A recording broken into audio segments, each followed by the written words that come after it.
안녕하세요, 여러분. 혹시 이번 봄에 큰맘 먹고 사온 모종들이 며칠 만에 시들시들해져서 속상하셨던 적 있으신가요? 잎은 누렇게 변하고 줄기는 힘없이 꺾이는 모종을 보며 비싼 영양제를 사야 하나 고민하셨을 겁니다. 그런데 말입니다. 여러분이 매일 밥을 먹고 무심코 버리는 주방 쓰레기통 안에 모종을 튼튼하게 만들어줄 최고급 영양제가 가득하다는 사실을 알고 계셨나요?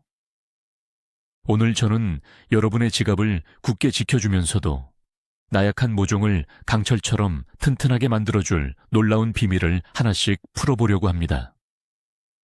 식물 키우기의 고수들은 절대 마트에서 비싼 비료를 사지 않습니다. 그들은 주방에서 보물을 찾아내죠. 오늘 영상을 끝까지 보시면 여러분도 돈 한 푼 들이지 않고 싱싱한 텃밭을 가꾸는 마법 같은 기술을 얻게 되실 겁니다. 자, 그럼 여러분의 주방을 최고의 비료 공장으로 바꿀 준비가 되셨나요? 지금 바로 시작합니다. 본격적인 방법에 들어가기 전에 우리가 왜 주방에 주목해야 하는지 짧게 짚고 넘어가 보겠습니다. 아주 오래전 화학 비료라는 개념조차 없었던 옛날 우리 조상들은 어떻게 그 풍성한 수확을 거두었을까요? 정답은 바로 자연의 순환에 있습니다. 그들은 부엌에서 나오는 재들을 밭에 뿌리고 남은 음식물들을 발효시켜 다시 땅으로 돌려보냈습니다. 식물이 흙에서 흡수한 영양분을 우리가 먹고 그 껍질과 부산물들을 다시 흙으로 돌려보내는 완벽한 사이클이었죠. 현대 과학으로 분석해보면 이것은 엄청나게 지혜로운 방법이었습니다. 우리가 먹는 채소와 과일의 껍질, 그리고 매일 마시는 커피나 차의 찌꺼기에는 질소, 인, 칼륨 같은 식물 성장의 3대 필수 영양소가 고스란히 남아있기 때문입니다. 특히 갓 심어진 모종은 아기와 같아서 부드럽고 자연스러운 천연 영양분을 가장 좋아합니다. 화학 비료를 잘못 쓰면 뿌리가 타버리는 화상을 입기 쉽지만 주방에서 나온 천연 재료들은 흙 속에 이로운 미생물들을 먼저 깨워서 흙 자체를 건강하게 만들어줍니다. 자, 이제 이 완벽한 자연의 선물을 어떻게 요리해서 우리 모종들에게 먹일지 그 구체적인 레시피 20가지를 하나하나 아주 자세하게 알아보겠습니다. 가장 먼저 소개할 주방의 첫 번째 보물은 바로 바나나 껍질입니다. 여러분은 바나나를 드시고 나서 그 껍질을 어떻게 하시나요? 아마 열의 9은 그냥 음식물 쓰레기통으로 직행할 것입니다. 하지만 이제부터는 절대 그렇게 버리시면 안 됩니다. 바나나 껍질은 우리 모종들에게 그야말로 최고급 천연 보약이거든요. 사람의 건강에 칼륨이 중요하듯 식물이 자라나는 데에도 칼륨은 생명수와 같이 중요한 역할을 합니다. 특히 뿌리가 흙 속에 자리를 잡고 줄기가 굵어져야 하는 모종 시기에는 더더욱 칼륨이 필수적입니다. 바나나 껍질 속에는 이 칼륨이 엄청나게 높은 농도로 농축되어 있습니다. 게다가 식물의 성장을 돕는 인과 칼슘 성분까지 골고루 들어있어서 모종의 기본 면역력을 쑥쑥 올려주는 역할을 하죠. 그렇다면 이 좋은 바나나 껍질을 모종에게 어떻게 줘야 가장 효과적일까요? 많은 분들이 실수하는 것이 있습니다. 바로 바나나 껍질을 그대로 흙 위에 턱 얹어두는 것입니다. 이것은 정말 위험한 행동입니다. 날 것 그대로 흙에 올리면 며칠 지나지 않아 초파리가 꼬이고 하얗게 곰팡이가 피어오릅니다. 결국 모종의 뿌리까지 썩게 만들 수 있죠. 여기서 아주 중요하고 확실한 꿀팁이 나갑니다. 먼저 바나나 껍질을 가위로 아주 잘게 잘라주세요. 그리고 햇빛이 쨍쨍하게 잘 드는 베란다나 창가에서 바싹 말려주는 겁니다. 껍질 안의 수분이 완전히 날아가서 마치 바삭바삭한 과자처럼 부러질 때까지 건조해야 합니다. 집에 믹서기나 절구가 있다면 건조된 껍질을 고운 가루로 만들어주시면 100점 만점입니다. 이렇게 정성껏 만든 바나나 껍질 가루를 모종을 심을 때 흙에 한 스푼 정도 섞어주시면 됩니다. 이미 모종을 심었다면 주변의 흙을 살짝 걷어내고 가루를 솔솔 뿌린 다음 다시 흙으로 덮어주세요. 여러분이 물을 줄 때마다 이 가루에서 칼륨 성분이 서서히 녹아나와 모종의 뿌리로 깊숙이 흡수됩니다. 이 방법을 꾸준히 써보세요. 줄기가 너무 연약해서 바람만 불어도 픽픽 쓰러질 것 같던 토마토 모종이 마치 튼튼한 나무 기둥처럼 꼿꼿하게 자라는 마법을 보실 수 있을 겁니다. 또 다른 응용 방법으로는 말린 바나나 껍질을 물에 이틀 정도 푹 우려내서 그 물을 액체 비료처럼 주는 것도 좋습니다. 바나나 껍질을 우려낸 물은 식물에게 흡수되는 속도가 매우 빠릅니다. 그래서 모종이 갑자기 시들해졌거나 성장이 멈춘 것 같을 때 응급처치용 영양제로 아주 훌륭한 역할을 합니다. 흔하디 흔한 주방 쓰레기가 이렇게 훌륭한 비료로 변신한다는 사실, 정말 놀랍지 않으신가요? 두 번째로 소개할 주방에 숨겨진 보물은 바로 계란 껍데기입니다. 요리를 하다 보면 하루에도 몇 개씩 버려지는 것이 바로 이 계란 껍데기인데요. 이것을 그냥 버리는 것은 모종에게 필요한 최고급 칼슘 영양제를 쓰레기통에 쏟아버리는 것과 같습니다. 사람의 뼈를 튼튼하게 만드는데 칼슘이 필요하듯이 식물의 세포벽을 단단하게 만들고 줄기를 꼿꼿하게 세우는 데에도 칼슘은 절대적으로 필요한 영양소입니다. 특히 토마토나 고추 같은 열매채소 모종을 키울 때 칼슘이 부족하면 나중에 열매의 끝부분이 까맣게 썩어 들어가는 배꼽 썩은병에 걸리기 쉽습니다. 그래서 어릴 때부터 계란 껍데기로 칼슘을 넉넉하게 보충해 주어야 합니다. 하지만 여기서 많은 초보 식물 집사님들이 치명적인 실수를 하십니다. 계란 껍데기를 대충 부셔서 화분 위에 올려두는 행동입니다. 이렇게 하면 껍데기 안쪽에 남아있는 하얀 얇은 막과 흰자 찌꺼기 때문에 흙에 곰팡이가 피고 고약한 냄새가 나며 벌레가 꼬이게 됩니다. 올바른 사용법은 따로 있습니다. 먼저 계란 껍데기를 흐르는 물에 깨끗하게 씻어주세요. 이때 안쪽에 붙어있는 하얀 막을 손으로 살살 밀어서 완벽하게 제거해 주시는 것이 가장 중요합니다. 깨끗하게 씻은 계란 껍데기는 햇빛에 이틀 정도 바싹 말려줍니다. 전자레인지에 2분 정도 돌려서 수분을 완전히 날려버리는 것도 시간을 절약하는 아주 좋은 방법입니다. 건조가 끝났다면 절구나 믹서기를 이용해 밀가루처럼 아주 고운 가루로 만들어주세요. 입자가 고울수록 흙 속의 미생물들이 쉽게 분해해서 모종이 칼슘을 빠르게 흡수할 수 있습니다. 이렇게 만든 계란 껍데기 가루는 모종을 새 화분에 옮겨 심을 때 흙과 골고루 섞어주시면 됩니다. 이 가루는 흙의 산성도를 알맞게 중화시켜주는 훌륭한 역할도 하기 때문에 흙이 산성화되어 식물이 시들해지는 현상도 확실하게 막아줍니다. 이미 심어놓은 모종이라면 화분 흙 표면에 가루를 솔솔 뿌리고 나무젓가락으로 흙을 살살 긁어서 섞어주시면 됩니다. 이 정성스러운 과정을 거치고 나면 여러분의 모종은 어떠한 매서운 비바람이나 병충해에도 쉽게 쓰러지지 않는 강철 같은 튼튼한 체력을 가지게 될 것입니다. 비싼 화학 칼슘 영양제를 굳이 내 돈 주고 살 이유가 단 하나도 없다는 것을 직접 경험해 보시기 바랍니다. 세 번째 보물은 현대인들의 필수품, 바로 커피 찌꺼기입니다. 집에서 커피를 내려 드시거나 동네 카페에 가면 무료로 얻을 수 있는 이 커피 찌꺼기는 식물, 특히 잎을 풍성하게 키워야 하는 모종들에게 환상적인 영양제입니다. 식물이 잎을 푸르게 뻗어내기 위해서는 질소라는 성분이 폭발적으로 필요한데 커피 찌꺼기에는 이 질소가 아주 풍부하게 함유되어 있습니다. 또한 흙 속의 지렁이나 유익한 미생물들이 이 커피 찌꺼기를 아주 좋아해서 흙 자체를 부슬부슬하고 건강하게 만들어주는 효과도 탁월합니다. 하지만 이 커피 찌꺼기를 사용할 때도 절대 주의해야 할 점이 하나 있습니다. 젖은 상태의 커피 찌꺼기를 화분 흙 위에 그대로 덮어버리는 것은 식물을 죽음으로 내모는 지름길입니다. 젖은 커피 찌꺼기는 뭉치면서 단단한 막을 형성해 흙이 숨을 쉬지 못하게 만들고 물이 빠지는 것을 막아버립니다. 게다가 곰팡이의 온상이 되어버리죠. 올바른 사용법은 신문지 위에 커피 찌꺼기를 넓게 펴서 햇빛과 바람에 완전히 건조시키는 것입니다.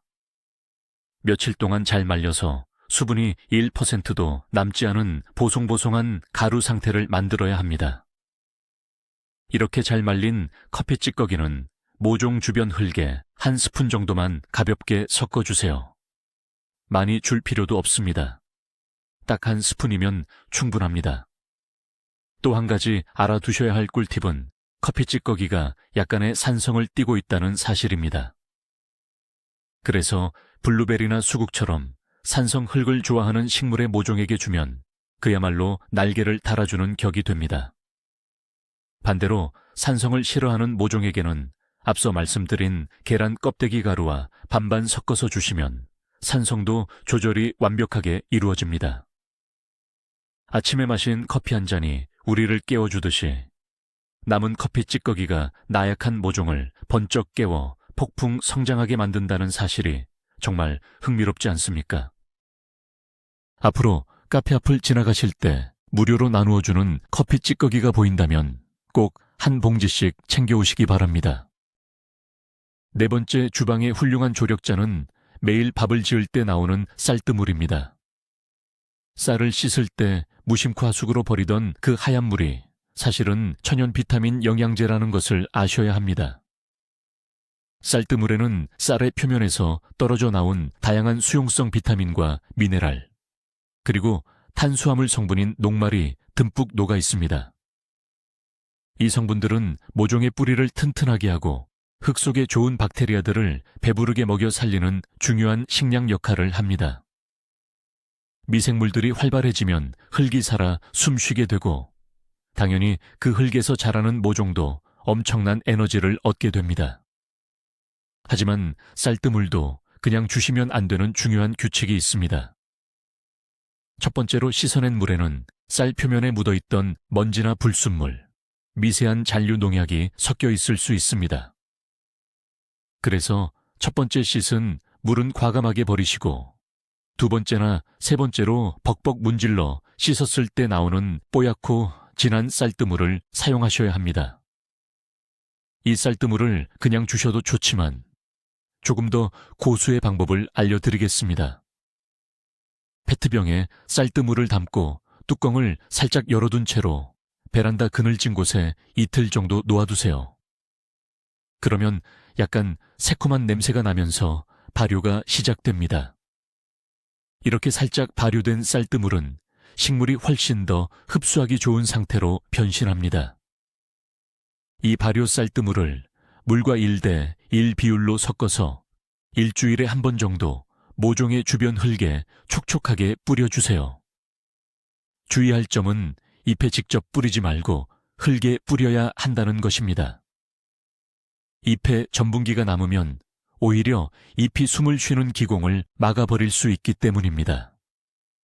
쌀뜨물을 꾸준히 먹고 자란 상추나 깨씹 같은 아잎채소 모종들을 유심히 관찰해 보세요.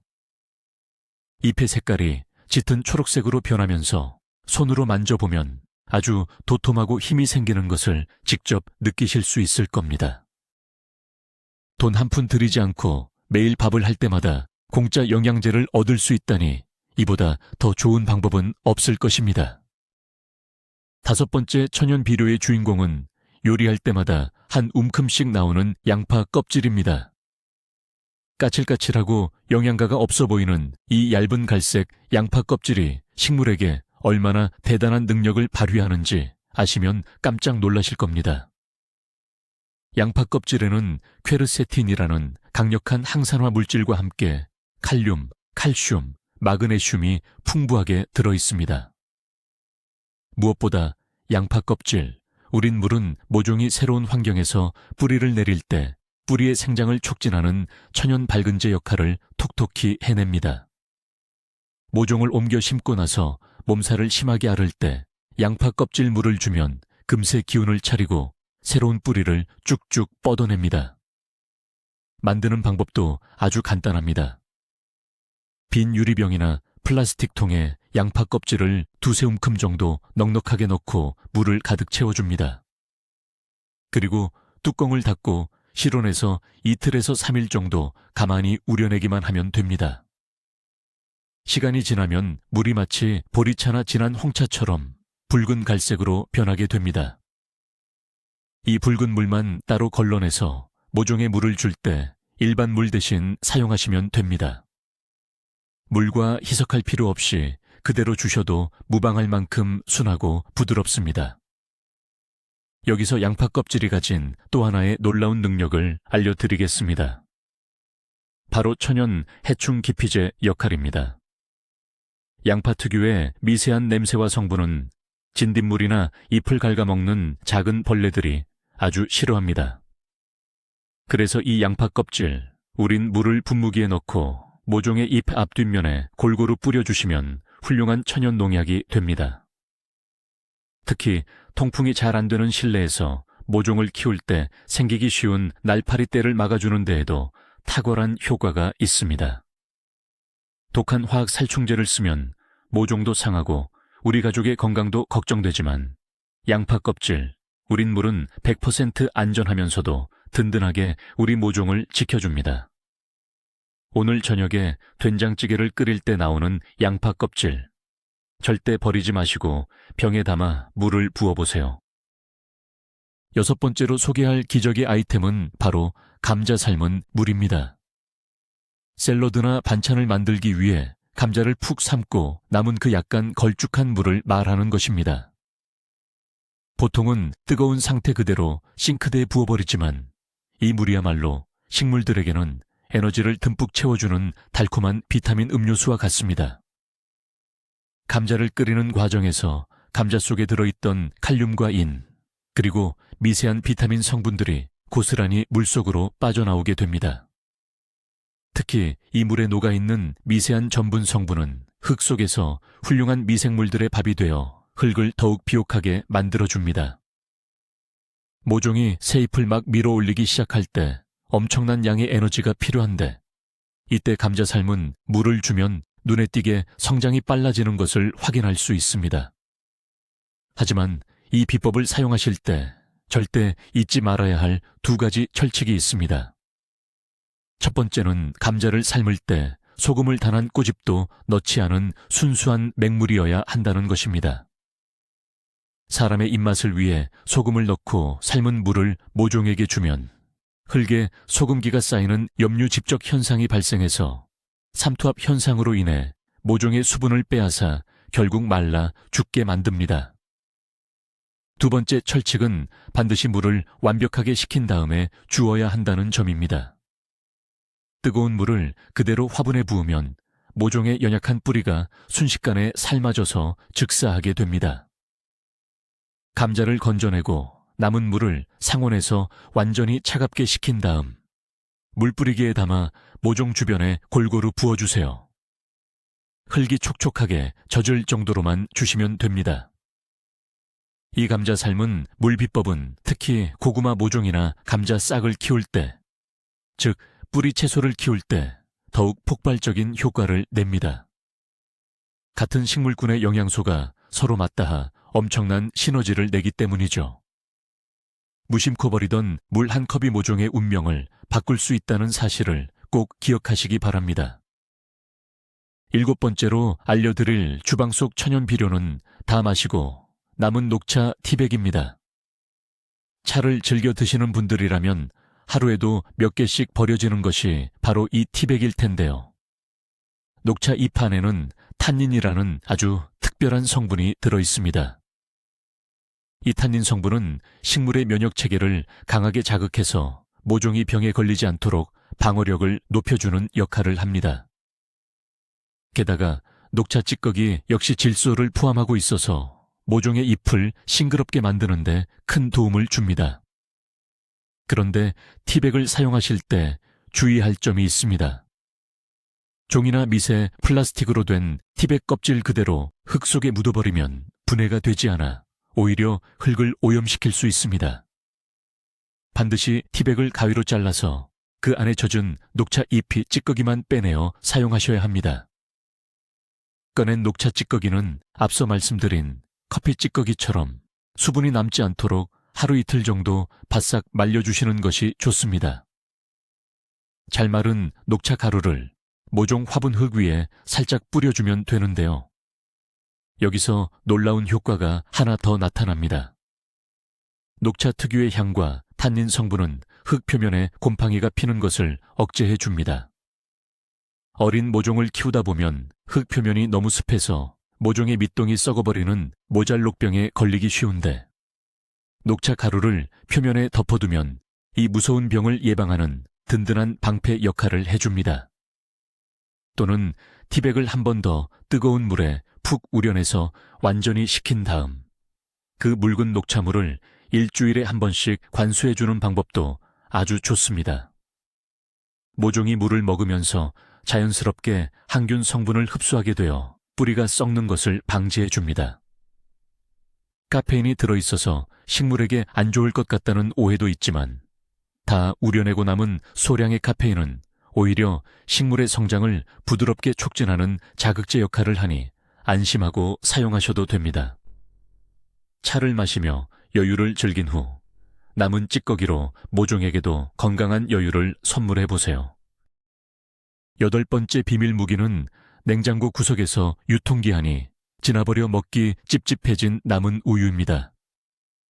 우유를 버리자니 아깝고 마시자니 배가 아플 것 같을 때 여러분의 모종에게 양보해 보세요.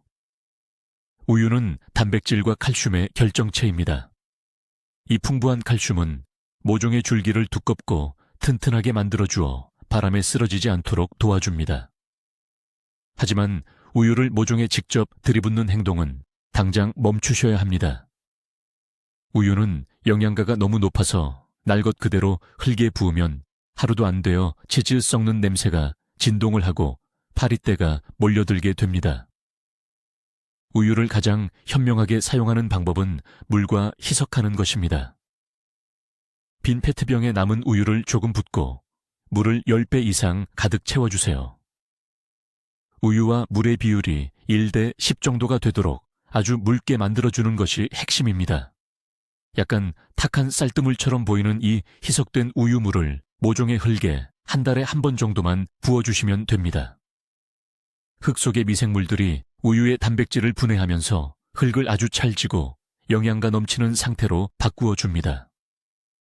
또 다른 엄청난 꿀팁은 이 묽은 우유물로 모종의 잎을 닦아주는 것입니다. 부드러운 천이나 화장솜에 우유물을 살짝 묻혀서 관엽식물이나 큰 잎을 가진 모종의 잎 표면을 부드럽게 닦아보세요. 우유에 들어있는 지방 성분이 잎에 천연 광택을 내주어 반짝반짝 빛나게 만들어줄 뿐만 아니라 잎 표면에 미세한 코팅 막을 형성해서 해로운 진딧물이나 응애가 달라붙지 못하게 막아줍니다. 잎의 먼지도 제거되고 윤기도 흐르고 병충해까지 예방하는 일석삼조의 효과를 누릴 수 있습니다. 상에서 버리려던 우유 몇 숟가락이 이렇게 고급스러운 식물 관리제로 탈바꿈한다는 사실을 알게 되셨으니 이제 냉장고 안에 날짜 지난 우유를 버리지 말고 기쁜 마음으로 활용해 보시기 바랍니다. 9번째로 소개할 주방의 영웅은 바로 맵고 알싸한 마늘 껍질입니다. 한국인의 요리에서 절대 빠질 수 없는 것이 마늘이죠. 마늘을 까고 나면 수북하게 쌓이는 그 얇고 하얀 껍질들을 여러분은 보통 어떻게 처리하시나요? 가볍게 날아다녀서 귀찮기만 한 이 마늘 껍질이 모종을 지키는 강력한 호위무사라는 사실을 알아야 합니다. 마늘에는 알리신이라는 성분이 풍부하게 들어 있습니다. 이 알리신은 사람의 몸에서도 염증을 치료하지만 식물 세계에서는 천연 살균제이자 강력한 항생제 역할을 합니다. 비가 많이 오거나 습도가 높아서 모종의 뿌리에 곰팡이가 피고 무름병이 생기려 할 때 마늘 껍질의 힘이 발휘됩니다. 가장 추천하는 방법은 마늘 껍질 우린 물을 만드는 것입니다. 냄비에 마늘 껍질을 듬뿍 넣고 물을 부은 뒤 가스레인지 불을 켜서 약 5분 정도 펄펄 끓여주세요. 그러면 집안에 약간의 마늘 향이 퍼지면서 물이 옅은 노란색으로 변하게 됩니다. 이 끓인 물을 상온에서 완벽하게 식혀준 뒤 껍질은 건져내고 물만 따로 분무기나 병에 담습니다. 그리고 모종 주변의 흙 표면에 골고루 뿌려주시면 됩니다. 흙 속에 숨어있던 나쁜 곰팡이 균들이 알리신 성분에 놀라 흔적도 없이 사라지게 됩니다. 또한 진딧물이나 잎벌레들이 모종의 잎을 갉아먹기 위해 다가왔다가 잎에서 나는 미세한 마늘 향을 맡고는 기겁을 하며 도망가게 됩니다. 한 가지 더 재미있는 활용법은 마늘 껍질을 바싹 말려서 화분 흙 위에 얇게 이불처럼 덮어주는 멀칭용으로 사용하는 것입니다. 이렇게 하면 흙이 마르는 것을 막아주고 흙 속에 보온 효과를 주면서도 벌레들의 접근을 원천 차단해 줍니다. 요리할 때마다 처치곤란이었던 쓰레기가 우리 집 베란다 텃밭을 무균실처럼 깨끗하게 지켜주는 천연 백신이 된다니 정말 감탄이 절로 나오는 방법입니다. 당장 오늘부터 마늘 껍질을 지퍼백에 소중히 모아두시기 바랍니다. 10번째 비밀 병기는 베이킹을 하거나 수정과를 만들 때 쓰는 달콤 쌉싸름한 계피 가루입니다. 찬장에 하나쯤 굴러다니지만 자주 쓰지 않아서 오래 방치된 계피 가루가 있다면 지금 당장 화분 옆으로 가져오세요. 계피는 고대부터 방부제와 약재로 쓰일 만큼 엄청난 살균력을 자랑합니다. 식물을 키울 때 계피 가루는 그 어떤 화학약품보다 안전하고 확실한 천연곰팡이 치료제입니다. 모종을 키우면서 가장 골치 아픈 불청객은 흙 표면에 날아다니는 시커먼 뿌리파리와 흙에 하얗게 피어오르는 곰팡이입니다. 특히 물을 조금만 많이 주어도 곰팡이가 순식간에 번지게 되죠.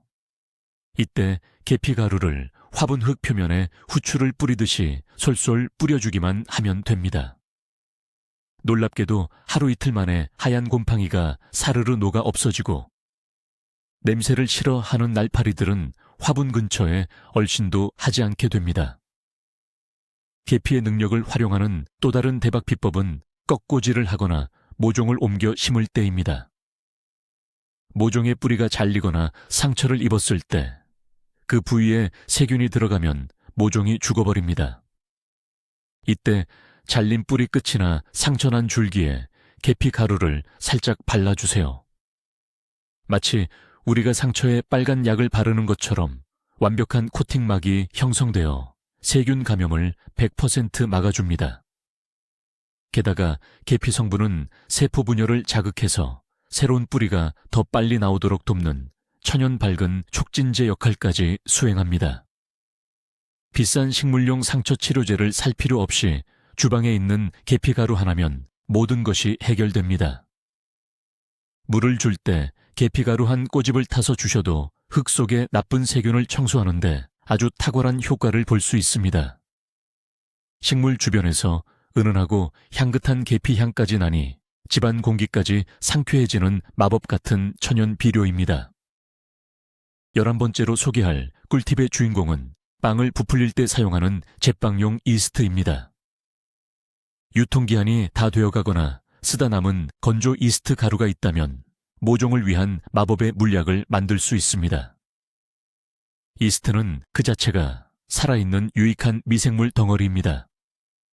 흙 속에 이 미생물들이 들어가면 흙을 딱딱하게 뭉치게 만드는 유기물들을 분해해서 흙을 스펀지처럼 폭신폭신하게 만들어줍니다. 흙이 폭신해지면 모종의 연약한 뿌리가 숨을 쉬기 편해져서 사방으로 뻗어나가게 되죠. 이스트 영양제를 만드는 방법은 아주 신기하고 재미있습니다. 먼저 미지근한 물 1리터 정도에 이스트 한 티스푼을 넣고 살살 저어줍니다. 미생물을 잠에서 깨우기 위해 물의 온도는 너무 뜨겁지 않은 사람의 1000 정도가 딱 좋습니다.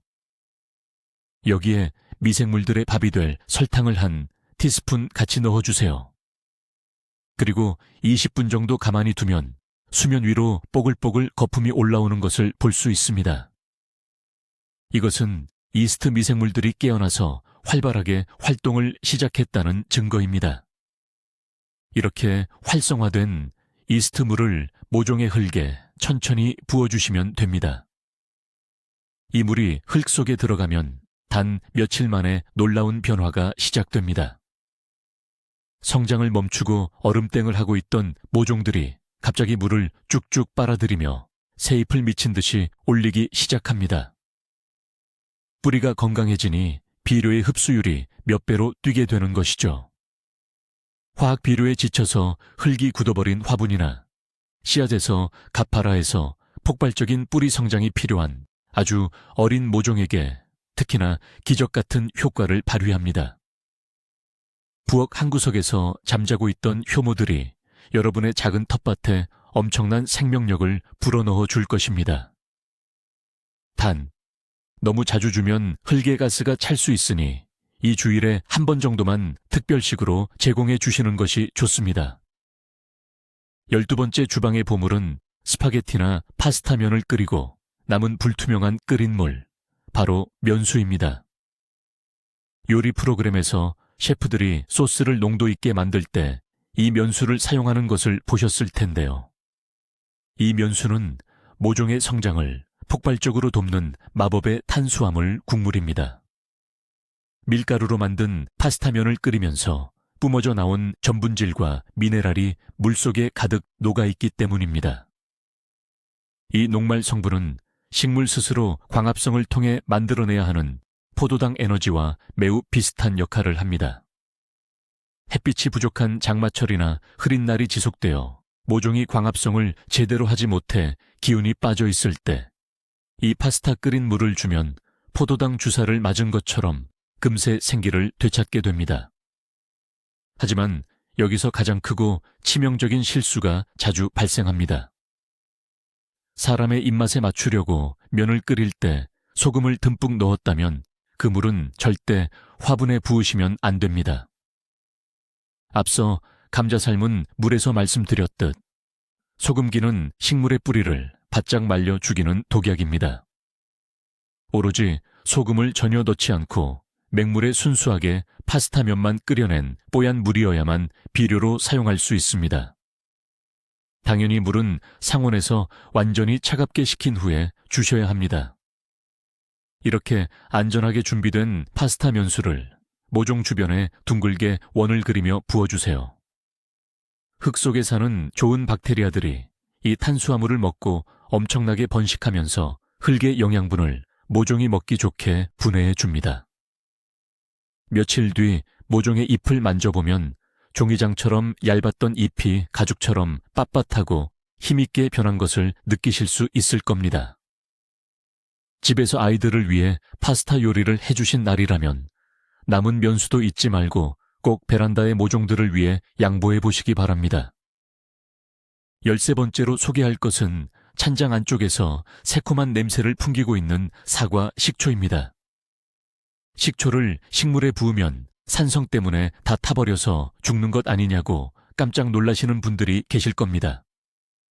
원액을 그대로 붓는다면 당연히 끔찍한 결과가 나오겠지만 물과 엄청나게 희석해서 아주 소량만 사용한다면 사과 식초는 마법의 알칼리성 흙 중화제가 됩니다.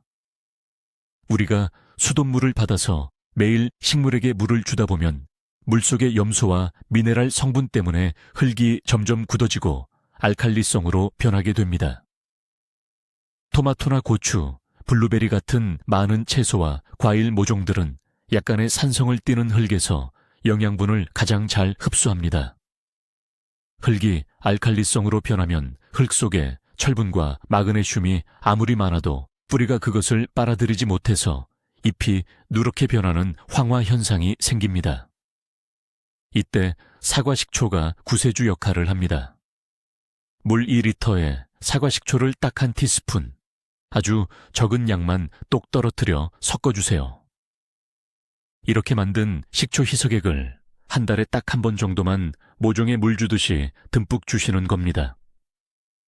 그러면 흙의 산성도가 마법처럼 중성에서 약산성으로 교정되면서 막혀있던 뿌리의 영양분 흡수 통로가 뻥 뚫리게 됩니다. 누렇게 변해가던 모종의 잎이 며칠 만에 다시 진한 초록색으로 돌아오는 놀라운 모습을 목격하실 수 있습니다. 또한 사과 식초 특유의 시큼한 향은 베란다에 날아드는 불쾌한 해충들을 쫓아내는 방향제 역할도 해줍니다. 천연 사과 식초에는 발효 과정에서 생성된 미세한 아미노산도 포함되어 있어서 잔뿌리 발달에도 미세하게 도움을 줍니다. 용량만 철저하게 지켜주신다면 주방에 흔한 식초 한 병이 몇만 원짜리 토양 계량제보다 훨씬 훌륭한 역할을 해낼 것입니다. 14번째는 달콤함의 대명사, 천연꿀입니다. 주방에 유통기한은 없지만 너무 오래되어서 굳어버렸거나 먹기 꺼려지는 꿀이 있다면 아주 운이 좋으신 겁니다. 꿀은 식물학자들도 인정하는 가장 강력하고 순수한 천연 밝은 촉진제이자 살균제입니다. 자연 상태의 꿀 안에는 식물의 세포 성장을 폭발적으로 자극하는 천연 호르몬 성분과 박테리아의 번식을 막아주는 항생 물질이 듬뿍 들어 있습니다. 이 꿀의 능력을 가장 완벽하게 쓸 수 있는 타이밍은 바로 모종을 새 화분에 옮겨 심거나 우짜란 모종의 줄기를 잘라서 흙에 꽂아 번식시키는 꺾꽂이를 할 때입니다. 옮겨 심기 전에 물 한 컵에 꿀을 한 티스푼 넣고 잘 저어 녹여주세요. 그리고 모종의 맨 밑동 뿌리 부분을 이 꿀물에 10분 정도 담가 두었다가 흙에 심어주시는 겁니다. 꺾꽂이를 할 때는 잘라낸 줄기 끝에 원액꿀을 살짝 찍어서 발라준 뒤 흙에 꽂아보세요. 꿀의 천연 살균 성분이 상처로 나쁜 균이 들어오는 것을 완벽하게 막아주고 호르몬 성분이 잠자던 세포를 깨워서 놀라울 정도로 빠르고 튼튼한 새 뿌리를 뿜어내게 만듭니다. 농원에서 파는 비싼 화학 밝은제는 잘못 쓰면 독성이 있어서 식물이 까맣게 타버리기도 하지만 천연꿀은 모종에게 그 어떤 부작용도 일으키지 않습니다. 오히려 흙 속에 남아있는 꿀의 당분은 유익한 미생물들의 훌륭한 간식이 되어 화분 전체의 환경을 이롭게 만들어줍니다. 죽어가는 모종을 살리기 위해 마지막 심폐소생술이 필요할 때 이 달콤한 천연 꿀물을 한 컵 타서 먹여보세요. 며칠 뒤 줄기에 힘이 들어가고 새순이 돋아나는 기적을 보게 되실 겁니다. 15번째 영양제는 다이어트 식품으로 유명한 오트밀입니다. 아침 식사 대용으로 샀다가 찬장 구석에서 유통기한이 지나버린 오트밀 귀리가루가 최고의 식물 영양제로 둔갑할 수 있습니다. 사람에게 포만감과 섬유질을 주는 오트밀 안에는 식물에게 매우 귀한 영양소인 인과 철분이 다량 함유되어 있습니다. 질소가 잎을 튼튼하게 한다면 인 성분은 모종의 뼈대인 뿌리의 부피를 키우고 나중에 풍성한 꽃과 열매를 맺을 수 있도록 기초 체력을 다져주는 역할을 합니다. 오트밀을 비료로 사용하는 방법은 간단하면서도 효과가 아주 오래갑니다. 굵은 오트밀 알갱이를 그대로 쓰면 흙 속에서 싹이 터버리거나 벌레가 꼬일 수 있으므로 믹서기에 넣고 밀가루처럼 아주 곱게 갈아주세요. 이렇게 만든 오트밀 가루 2스푼 정도를 모종 화분의 표면 흙과 젓가락으로 꼼꼼하게 섞어주시면 됩니다. 흙 속에서 오트밀 가루가 서서히 분해되면서 짧게는 한 달에서 길게는 2달 동안 천천히 인과 철분을 뿜어내는 천연 완효성 비료가 됩니다. 화학 비료처럼 갑자기 영양분이 과다하게 들어가 뿌리가 놀라는 일이 절대 생기지 않습니다.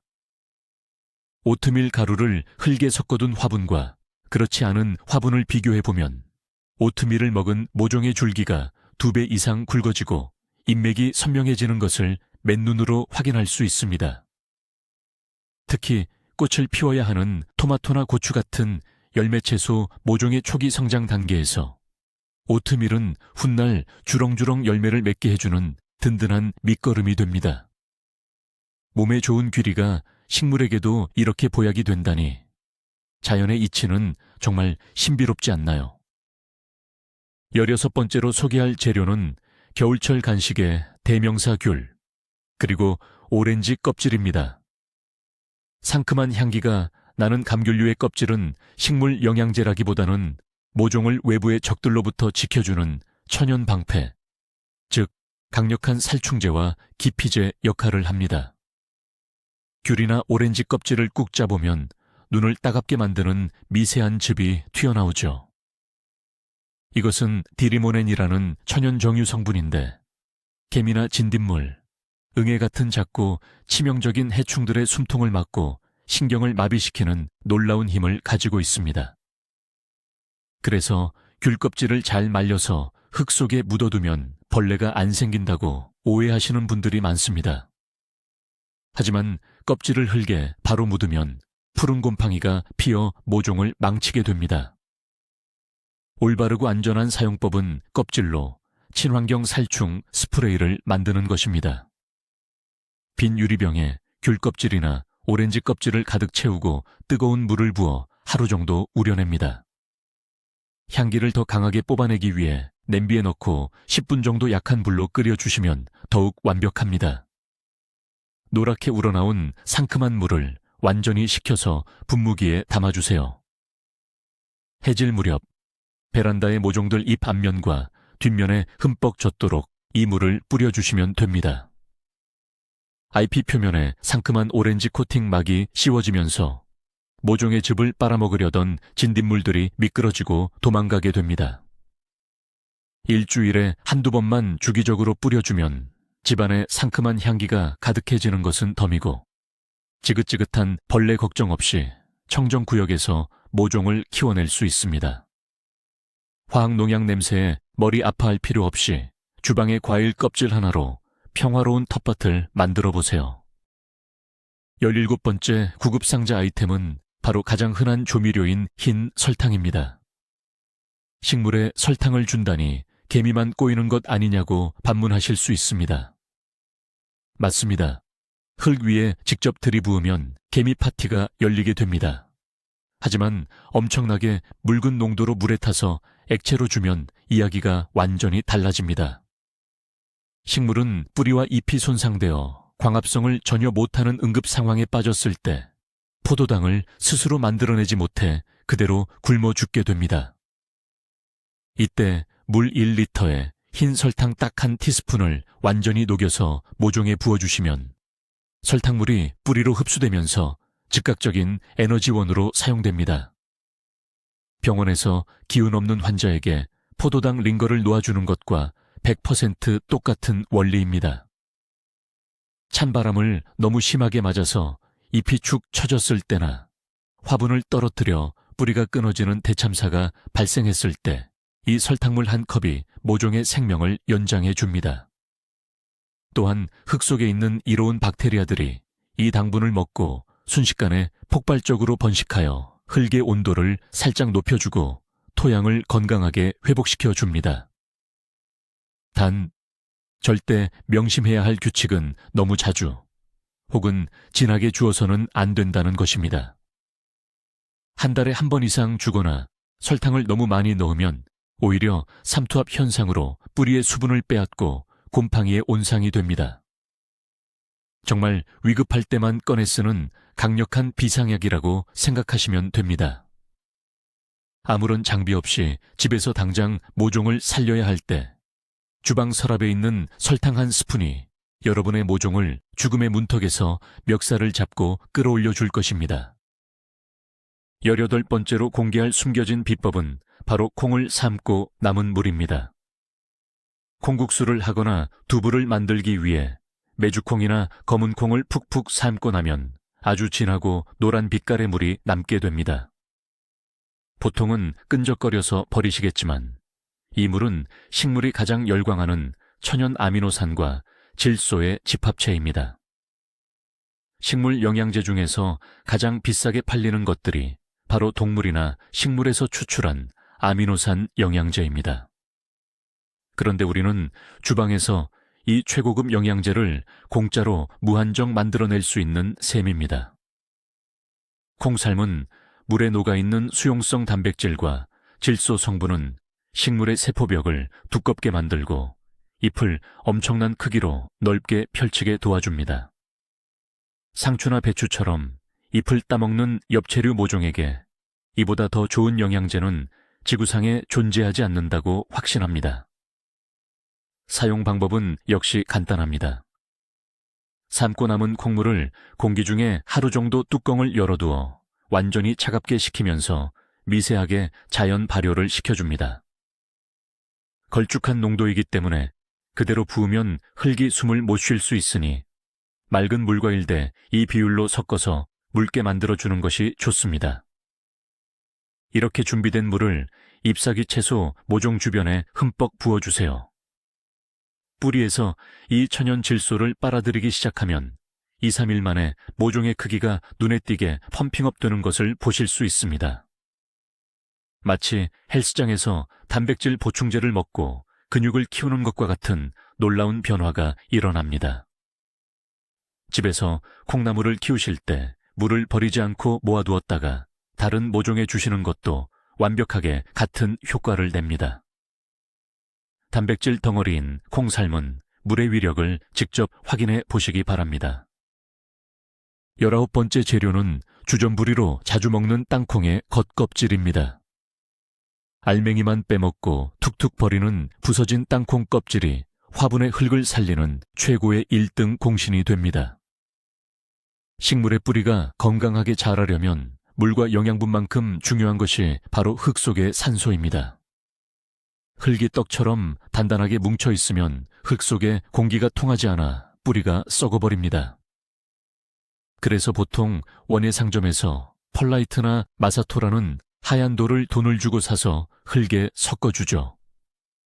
하지만 깨끗하게 씻은 땅콩 껍질을 부수어 사용하면 이 돈을 완벽하게 아낄 수 있습니다. 땅콩 껍질은 나무 조직처럼 단단하고 미세한 구멍이 뚫려 있어서 흙 속에 빈 공간을 만들어주고 물이 시원하게 빠지도록 돕는 완벽한 배수제 역할을 합니다. 사용하기 전에 반드시 거쳐야 할 과정이 있습니다. 보통 시중에 파는 볶은 땅콩 껍질에는 소금기가 묻어있는 경우가 많습니다. 그러니 껍질을 미지근한 물에 30분 정도 담가서 혹시 모를 염분을 완벽하게 빼주어야 합니다. 염분을 제거한 껍질은 햇빛에 바싹 말린 뒤 가위나 망치로 엄지손톱 절반만 한 크기로 부셔주세요. 모종을 화분에 심을 때 배양토 흙과 이 부서진 땅콩 껍질을 칠 때 3비율로 골고루 섞어줍니다. 흙을 누를 때마다 부스럭거리며 공기층이 생기는 것을 느끼실 수 있을 겁니다. 이렇게 땅콩 껍질을 품은 흙은 물 빠짐이 엄청나게 좋아져서 과습으로 인해 모종이 죽는 것을 완벽하게 예방해 줍니다. 게다가 1년쯤 지나면 이 껍질이 흙 속에서 서서히 썩으면서 거름이 되어 다시 식물의 밥이 되는 완벽한 자연의 순환을 보여줍니다. 쓰레기통의 부피만 차지하던 땅콩 껍질을 흙에 숨통을 트여주는 인공호흡기로 사용해 보시기 바랍니다. 마지막 20번째로 소개할 꿀팁은 요리할 때 가장 흔하게 발생하는 시금치나 브로콜리 같은 각종 채소를 데치고 헹궈낸 물입니다. 주방 싱크대로 가장 많이 버려지는 이 초록빛이 감도는 맹물을 이제부터는 소중히 받아두셔야 합니다. 채소를 끓는 물에 데칠 때 채소 속에 들어있던 온갖 종류의 미량 원소들과 수용성 비타민들이 물속으로 사르르 빠져나오게 됩니다. 철분, 마그네슘, 엽산 같은 미세한 영양소들은 식물이 잎을 진한 녹색으로 유지하고 스트레스를 이겨내는데 꼭 필요한 성분들입니다. 대량의 질소나 인산처럼 폭발적인 성장을 이끌지는 않지만 매일 먹는 영양제처럼 모종이 잔병치레 없이 꾸준히 건강하게 자라도록 밑바탕을 만들어줍니다. 이 채소 데친 물의 가장 큰 장점은 너무 순해서 매일 물을 줄 때 수돗물 대신 안심하고 마음껏 쓸 수 있다는 점입니다. 수돗물에는 소독을 위한 염소 성분이 들어있어서 값 받은 물을 바로 주면 연약한 모종의 뿌리가 스트레스를 받습니다. 하지만 채소를 데치는 과정에서 물을 한번 끓였기 때문에 염소 성분은 모두 날아가고 흙과 모종에 가장 안전하고 깨끗한 생명수만 남게 됩니다. 물론 데칠 때 소금을 넣었다면 절대 사용해서는 안 되며 반드시 차갑게 식힌 상태로 주어야 한다는 기본 원칙은 동일합니다. 화분에 맹물을 줄 때보다 데친 물을 꾸준히 주었을 때 모종의 잎 표면에 윤기가 흐르고 병해충에 훨씬 강해지는 것을 경험할 수 있습니다. 밥을 짓고 반찬을 만드는 평범한 일상의 순간들이 모여 우리 집 작은 텃밭을 푸르게 물들이는 기적 같은 비료를 완성해냅니다. 오늘 저녁 반찬으로 나물을 무치실 계획이라면 꼭 채소를 데친 물을 버리지 말고 베란다로 가져가 보세요. 여러분, 오늘 영상 어떠셨나요? 아마 꽤 큰 충격을 받으셨을 겁니다. 비싼 돈을 주고 인터넷이나 화원에서 무거운 비료 포대를 사서 끙끙거리며 들고 올 필요가 전혀 없다는 사실 말입니다. 바나나 껍질에서 칼슘 비료를 얻고 남은 파스타 면수에서 탄수화물 영양제를 만들고 쓰다 남은 사과 식초로 토양을 개량하는 이 모든 마법이 사실은 우리 집 주방 안에서 일어날 수 있는 일이었습니다.